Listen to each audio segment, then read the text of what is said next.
Bienvenue sur le podcast des OBM, le rendez-vous du mardi dont vous ne pourrez plus vous passer. Je suis Marielle, Online Business Manager et fondatrice de Projet OBM, le programme qui forme et entraîne la crème des OBM francophones.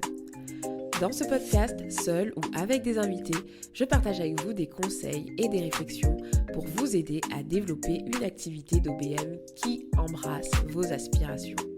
Alors, prenez place et laissez-vous inspirer. Bonne écoute!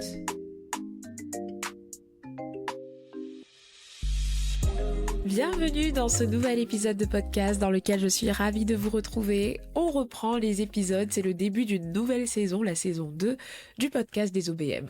Le podcast des OBM, c'est un rendez-vous que je vous donne un mardi sur deux et plus dans les périodes où il y a un événement autour du programme Projet OBM.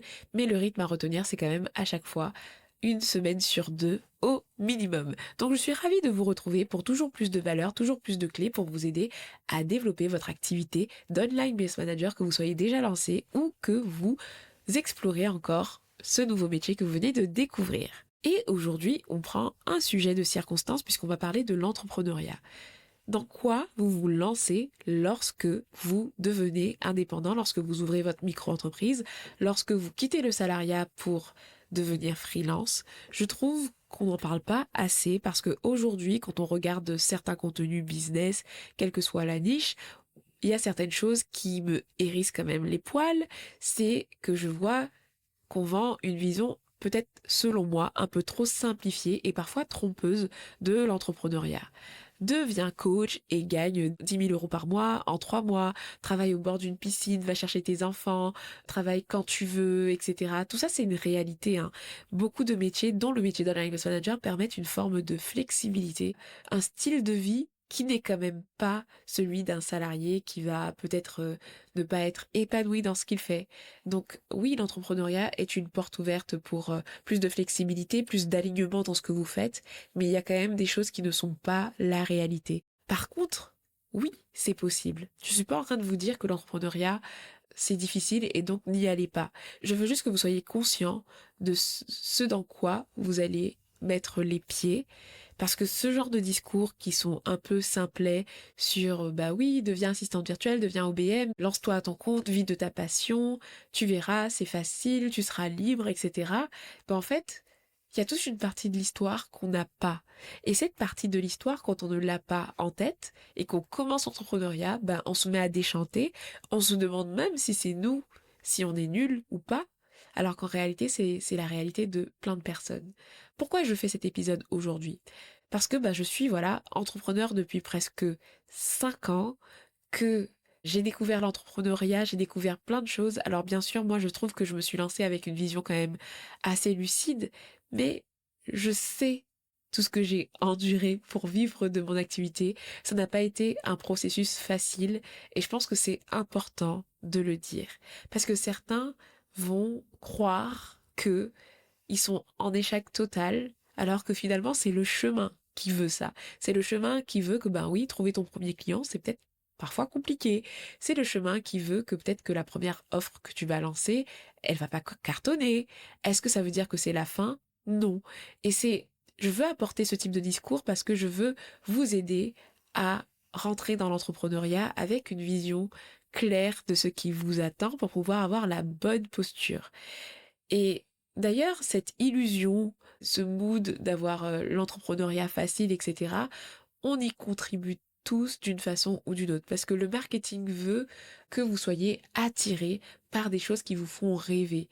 Personne ne va acheter un programme, une formation, un produit qui vous dit vous allez pouvoir arriver à atteindre votre objectif, mais ce sera difficile. Vous allez devoir faire face à des rejets, à des refus de contrat. Non, vous allez choisir le programme, les choses qui vous disent, allez, vous pouvez y aller sans compétence, vous allez tout déchirer, vous allez générer tant d'euros par mois, et puis en plus vous allez pouvoir le faire à Bali, voyager, avoir plein d'enfants, et pouvoir gérer votre temps comme vous le voulez, et en fait vous mettre l'accent sur tout le positif que vous allez pouvoir en tirer. Sans jamais forcément mettre un petit focus à un moment donné sur le prix à payer pour avoir tout ça, sur la réalité de ce que c'est vraiment. Je pars du principe que si vous écoutez mon contenu, si vous lisez mes newsletters, si vous voyez comme je communique, c'est que vous êtes un peu comme moi. C'est que vous n'avez pas envie qu'on vous vende du rêve. C'est que vous avez envie plutôt d'être préparé pour réussir pour de vrai. Pour moi, il y a une différence entre vendre du rêve et se préparer à vraiment réussir et cartonner dans un contexte qui n'est pas simple. Je vais vous donner des chiffres qui vont vous montrer que ce que je suis en train de raconter là, c'est pas parce que Marielle est défaitiste qu'elle voit du noir, mais c'est vraiment des choses que j'expérimente. Déjà, moi, je suis lancée depuis octobre 2020 et je peux vous dire que la réalité de ces chiffres, je les vois. Par exemple, il y a une statistique, donc tout ça, je le trouve sur le site de l'INSEE, ce sont des statistiques, et là, c'est une statistique qui date de 2021. 46% des micro-entreprises sont encore actifs après 3 ans. Et là, ça inclut à la fois les entreprises, donc des personnes qui ont droit au chômage, qui ont une activité à côté, versus aussi les micro-entreprises de personnes qui n'ont pas d'activité à côté. Ça veut dire que plus de la moitié des entreprises ferment, des micro-entreprises en tout cas, elles ferment après 3 ans. Ça, c'est une réalité. Deuxième autre chose, c'est que en 2022, il y a une étude qui montre que en moyenne, les revenus d'un micro-entrepreneur étaient de 670 euros par mois. On est loin des 10 000 euros par mois que j'appelle le SMIC LinkedIn, tellement quand on écoute les entrepreneurs aujourd'hui, limite faire 10 000 euros par mois, c'est la base, quoi, c'est rien. Là, c'est tout inclus. Donc toutes les personnes qui travaillent, même ceux qui ont un revenu à côté de leur emploi et qui ont une micro-entreprise, alors qu'ils travaillent à côté. Mais c'est exactement la même chose pour ceux qui n'ont pas d'autre emploi à côté. Le revenu moyen qui ressort de cette enquête de l'INSEE est de 800 euros par mois. Qu'est-ce que vous ressentez en écoutant ces statistiques? Je regardais un post Instagram qui repartageait en fait ces statistiques et ce que j'ai réalisé dans les commentaires, c'est que beaucoup d'entrepreneurs se sont mis à commenter et il ou elle disait waouh, merci d'avoir partagé ces chiffres parce que je me sentais tellement nulle. Merci d'avoir partagé ces chiffres parce que je pensais que en fait j'étais pas faite pour être entrepreneur, mais en fait c'est juste difficile et la réalité n'est pas ce qu'on voit sur les réseaux. Eh bien oui. Sachez que ceux qui font le plus de bruit et ont le plus de résultats ne représentent pas 100% du panel, vous voyez? Et pourquoi je vous partage tout ça? Parce que là, vous vous dites, mais Marielle, t'es en train de nous décourager. Qu'est-ce que tu fais? Moi, je veux devenir OBM. Moi, je veux être à mon compte. Je ne suis pas en train de vous décourager. Mais je ne veux pas que vous perdiez votre temps à courir après un mythe. Je veux que vous puissiez entrer dans cette aventure entrepreneuriale en conscience, avec un plan solide et un plan d'action qui vous permettent d'atteindre votre objectif. Plutôt que de vous dire « Ah, ça a l'air simple », de réaliser que c'est difficile, de vous décourager, de vous autoflageller et de croire que, en fait, c'est pas fait pour vous. Ce n'est pas une question que l'entrepreneuriat est fait pour vous ou pas, mais c'est le jeu de l'entrepreneuriat. C'est comme ça. Si je veux parler positivement, du coup, parce qu'il y a du positif, il y a de l'avenir pour les métiers en indépendant. Le travail à son compte explose. Les entreprises, que ce soit les TPE, les PME et même les grosses boîtes font de plus en plus appel à des profils qui vont être agiles, qui vont être externalisés, des profils avec une expertise spécifique. Et ça va être...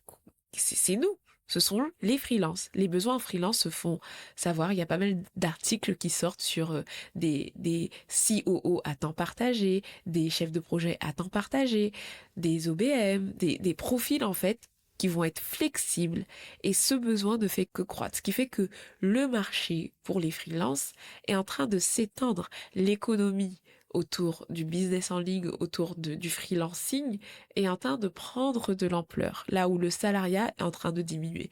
Ce qui fait qu'il y a de plus en plus d'opportunités.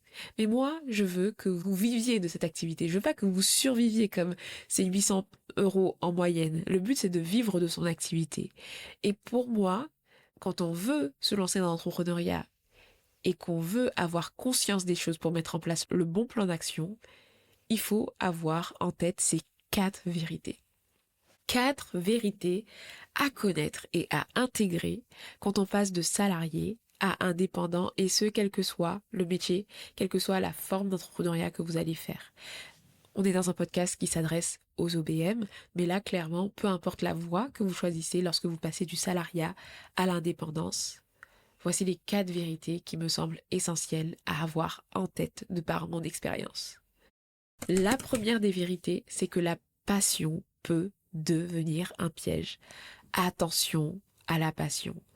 Il y a beaucoup d'entrepreneurs experts, des coachs business qui disent même que se lancer dans un business passion, c'est un piège et que c'est rare que ça explose et tout. J'y crois pas personnellement, mais je peux comprendre la réflexion qu'il y a derrière ça. Parce que lorsqu'on commence par passion, je vais prendre l'exemple de quelqu'un qui est passionné par la gestion de projet. Moi, j'étais passionnée par tout ce qui était organisation, productivité. C'est comme ça que je me suis lancée dans l'entrepreneuriat avec Et si on avançait. En fait, cette passion m'a donné la motivation de me lancer, mais clairement, c'est pas cette passion qui m'a aidé à durer dans le temps. Parce que vous allez très vite vous rendre compte que être passionné ne suffit pas. Si on se lance dans l'entrepreneuriat juste par passion, on va avoir envie de tout le temps juste donner des conseils, juste faire ce qui nous plaît.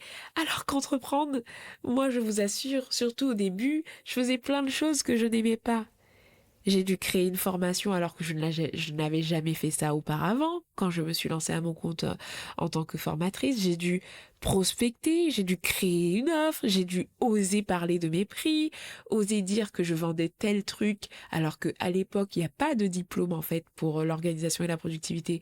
Donc me sentir assez légitime pour vendre des accompagnements dans un domaine où j'étais comme autodidacte, ça c'était pas ma passion.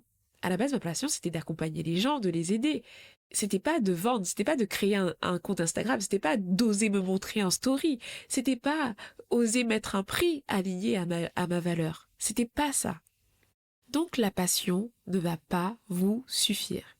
Il faudra prendre certaines responsabilités, la responsabilité de devoir chercher des clients, de devoir les attirer à vous, peu importe la méthode, si vous choisissez la création de contenu, la prospection, il va falloir mettre en place des choses parce que les clients ne vont pas tomber du ciel.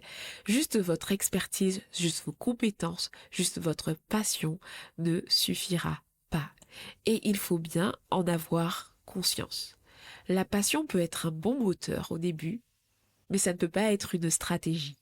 Alors ne tombez pas dans le piège de la passion, à rester concentré sur vos compétences, concentré sur ce qui vous passionne et ne jamais prendre une posture responsable, stratégique. On en parlera dans la 4e vérité sur comment transformer du coup la passion en quelque chose de très concret.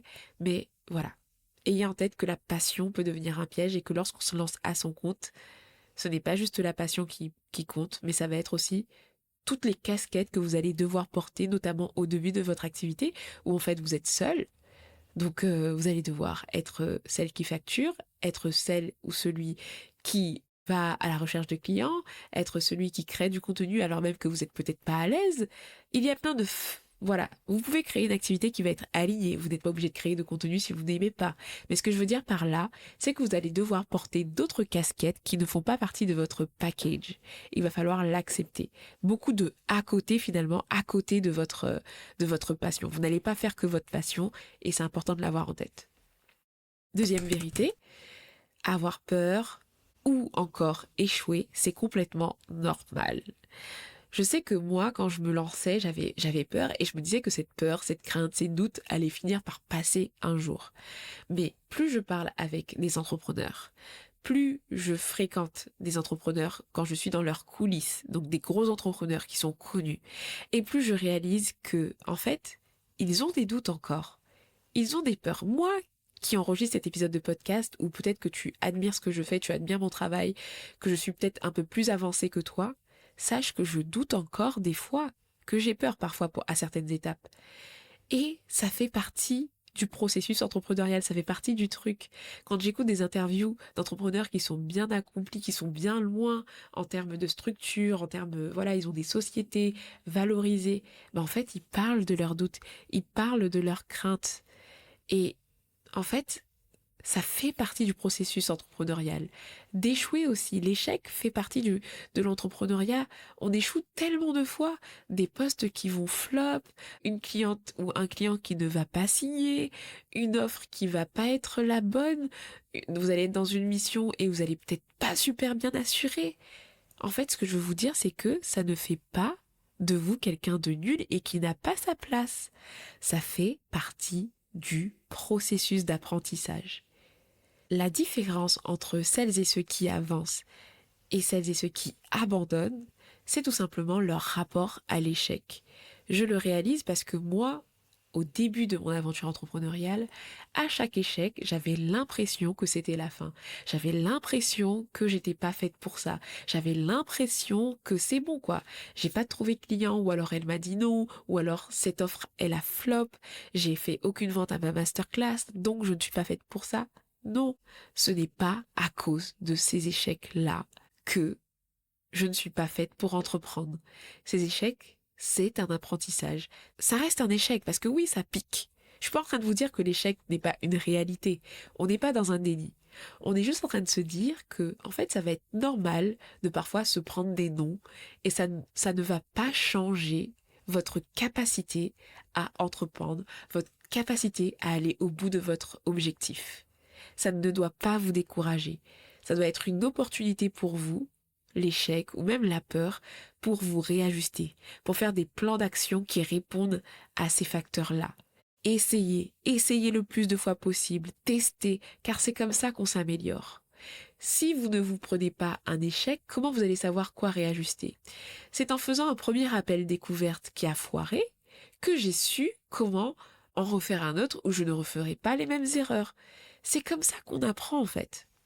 Et d'ailleurs, petite anecdote, je me faisais la réflexion dernièrement qu'on dit souvent que l'entrepreneuriat, c'est sauter d'une falaise et construire son parachute en plein vol. Mais en fait, ce qu'on ne nous dit pas, c'est la réflexion que je me faisais récemment, c'est que en fait, il n'y a pas qu'une seule falaise. Il y a plein de falaises. Je ne peux pas vous dire le nombre de fois dans mon activité entrepreneuriale, toutes casquettes confondues, où j'ai eu l'impression de sauter d'une falaise.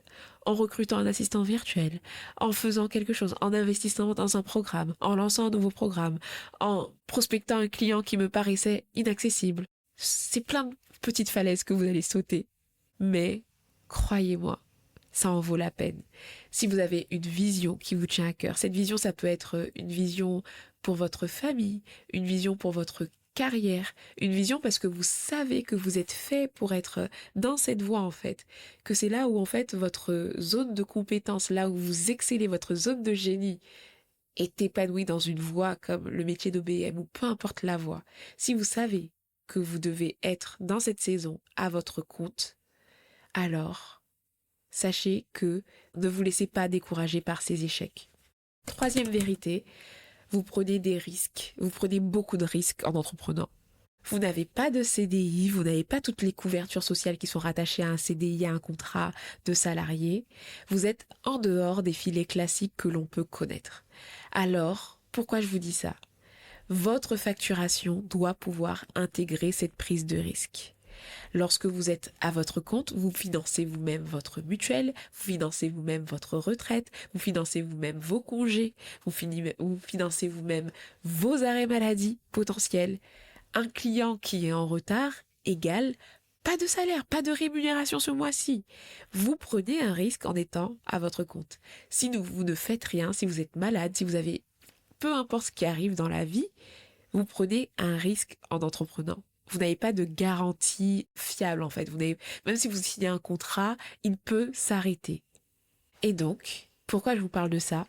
Vous devez facturer en connaissance de cause. Vous devez facturer vos clients en intégrant ça. Vous voyez ce que je veux dire? Ne fonctionnez pas comme un salarié qui sait que quand il gagne tant, il a ça. Lorsque vous faites un devis à un client à 3 000 €, vous n'êtes pas en train de gagner 3 000 €. Vous devez enlever l'URSSAF, vous devez enlever ceci, vous devez enlever cela, vous devez penser à tout ce que vous devez enlever pour la sécurisation de votre activité. Donc, lorsque vous facturez plus cher et que vous avez l'impression de gagner plus qu'un salarié, remettez-vous dans le contexte de la prise de risque d'un indépendant. Vous êtes en train de prendre des risques. Vous facturez plus cher parce que certes vous avez une expertise, mais aussi parce que vous êtes à votre compte et que vous devez mettre de la valeur sur ce que vous faites parce que vous prenez un risque. Le risque de ne pas être payé, le risque que le contrat s'arrête du jour au lendemain, le risque de ne pas avoir de clients, le risque, il est partout dans l'entrepreneuriat. Et c'est un truc qu'il faut avoir en tête. Et la quatrième vérité, qui est plutôt un conseil pour vous équiper lorsque vous commencez votre activité, dès le début, prenez vos chiffres au sérieux. Dès le début, suivez vos chiffres. Même si vous avez une micro-entreprise, que vous avez juste facturé 150 € à Tati parce que vous avez fait ce... Prenez votre activité au sérieux.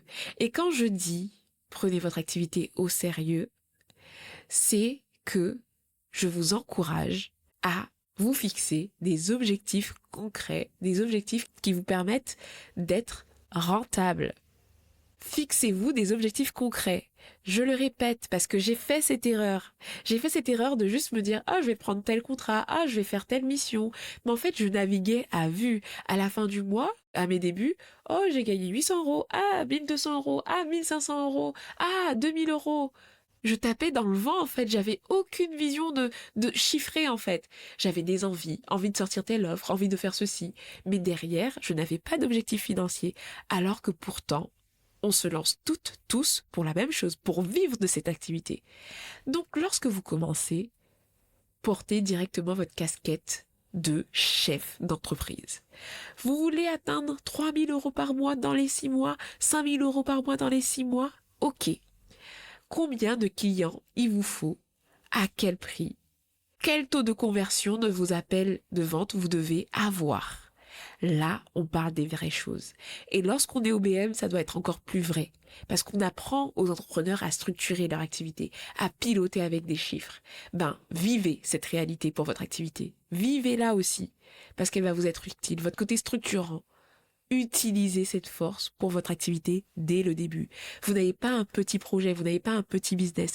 Vous avez une entreprise, même si elle est appelée entreprise individuelle, même si elle est appelée micro-entreprise, même si c'est pas une société à proprement parler. C'est une activité que vous démarrez avec une vision où vous voulez aller loin, où vous voulez aller en vivre. Alors prenez-la au sérieux dès le début. Suivez vos revenus mensuels, nets, ce que vous payez vraiment, vos prospects, vos ventes, vos offres, ajustez les prix.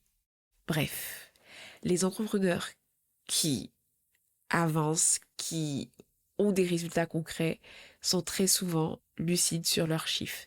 Oui, il va y avoir des créatifs qui vont avoir des résultats, etc. Mais croyez-moi, lorsque vous débutez, vous gagnez à prendre au sérieux vos chiffres dès le départ. Ça va vous permettre de gagner du temps, de savoir où vous allez et d'être beaucoup plus intentionnel. Parce que les choses ne se font pas au hasard. Vous voyez? Ça va vous permettre d'être intentionnel dans votre casquette d'indépendant. Parce que je sais que porter sa casquette d'entrepreneur, ce n'est pas simple. Donc lorsque vous mettez en place, par exemple, un pilotage financier sur Notion, sur Excel, que vous mettez des objectifs, que vous dites que, ok, dans mon premier mois, je veux un client à tant d'euros. Et puis après, à 3000 €. Qu'est-ce que je vais faire pour ça? Je vais prospecter tant de personnes. Je vais faire tant de... En fait, vous êtes intentionnel. Et ça, c'est hyper important. Voilà ce que je voulais vous partager. Parce que là, vous voyez sur le web, vous avez des personnes en fait qui ont un vécu, qui ont commencé quelque part. Et on a tendance à vendre le résultat, mais sans parler du chemin qu'il y a eu, sans parler des échecs, sans parler des doutes, sans parler des réajustements qu'il y a eu à faire, de la posture qu'il y a eu à changer pour améliorer. Et moi, ce que je veux, c'est que vous gagnez du temps et que vous sachiez dans quoi vous mettiez les pieds lorsque vous décidez de passer à votre compte. C'est bien beau, parce que moi, je vis cette réalité, c'est vrai. J'ai pu garder mon fils ces 2 premières années de vie grâce à mon activité d'entrepreneuse. Je vis de cette activité. Ça me rend tellement flexible que aujourd'hui j'ai un quotidien qui est tellement en décalage. Je sais plus ce que c'est que d'être dans une boîte, de subir des visions qu'on ne connaît pas. Je travaille avec des clients que j'aime. Oui, c'est vrai. Oui, c'est kiffant. Mais ce n'est pas facile tout le temps et il y a un prix à payer. Ce prix, j'accepte de le payer, mais encore faut-il en avoir conscience. J'ai fait des erreurs, j'ai aussi cru que ça allait être plus simple que ça au début. Je me suis mangé des portes, je me suis mangé des échecs et j'ai cru aussi beaucoup de fois que c'était pas fait pour moi. Alors qu'en réalité, non, c'est pas du tout ça. C'est juste la normalité de l'entrepreneuriat. Et ceux qui tiennent dans le temps, celles et ceux qui tiennent dans le temps, c'est ceux qui ont la foi, qui gardent la foi, qui persévèrent, qui posent les actions et qui tiennent la vision malgré la tempête en fait, qui avance même si c'est difficile. Et ça, j'aimerais que vous le gardiez en tête. Donc non, l'entrepreneuriat, ce n'est pas facile, mais c'est l'un des chemins les plus riches en apprentissage que j'ai pu prendre. Si vous y rentrez avec beaucoup de clairvoyance, avec de la stratégie, de la motivation, même de la détermination et même de l'intention, alors je sais que vous allez pouvoir y arriver, que vous allez pouvoir atteindre vos objectifs parce que vous allez mettre en place le plan d'action qu'il faut pour et que vous allez tenir. Voilà tout ce que j'avais envie de vous partager dans cet épisode. Dites-moi s'il a résonné avec vous. Dites-moi si vous êtes d'accord ou pas d'accord avec ce que je dis. Quelle est votre vision des choses? Comment vous voyez la communication autour de l'entrepreneuriat aujourd'hui? Est-ce que vous étiez lucide par rapport à tout ça? Bref, j'aime trop avoir vos retours, que ce soit via l'email contact avec lequel je vous écris par la newsletter, que ce soit dans mes DM Instagram sur projet.obm sur Instagram. Bref, n'hésitez pas à me faire un retour, ça me fait toujours plaisir d'échanger avec vous. Et j'espère en tout cas que cet épisode vous a encouragé. Vous qui êtes dans cette situation, vous allez bientôt vous lancer, j'espère que ça vous parle. Et que au lieu de vous décourager, ça vous motive juste à bien faire les choses et à gagner du temps. Parce que vous êtes lucide et que vous savez où vous allez, vos objectifs, etc. En tout cas, merci de m'avoir écouté jusqu'ici et je vous donne rendez-vous très vite pour un prochain épisode. Ciao, ciao!